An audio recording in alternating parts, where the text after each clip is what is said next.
નડિયાદના સંતરામ મંદિર ખાતે પોષી પૂનમની વિશેષ ઉજવણી કરવામાં આવે છે। અહીં પોષી પૂનમ બોર પૂનમ તરીકે ઉજવાય છે।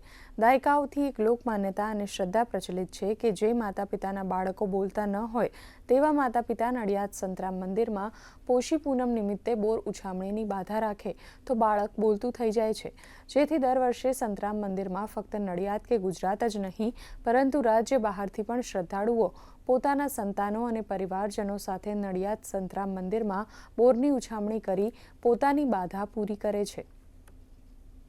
મહારાજની આ સમાધિ સ્થાનમાં દર વર્ષે પોષ મહિનાની પૂનમે જે માતા પિતાના બાળક બોલતા ના હોય એ બાળકો બોલતા થાય એ નિમિત્તે અહીંયા મન્નત કેક રાખવા આવે છે અને બોર ઉછાળે છે। અસંખ્ય વજનમાં બોર ભક્તો આવીને ઉછાળતા હોય છે। જ્યારે સંતરામ મહારાજ બિરાજતા હતા ત્યારે કોઈ બાળક નહોતું બોલતું અને મહારાજે એના વાલીને આ બોર ઉછાળવાની બાધા આપી હતી અને એ બાળક બોલતું થયું હતું।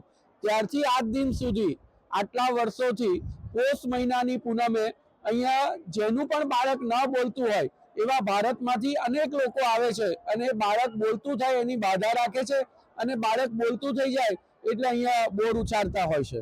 સવારે સૂર્યોદય થાય ત્યારથી કે સાંજે સૂર્યાસ્ત સુધી આ બોર ઉછાળવાની બાધા ચાલુ જ રહે છે।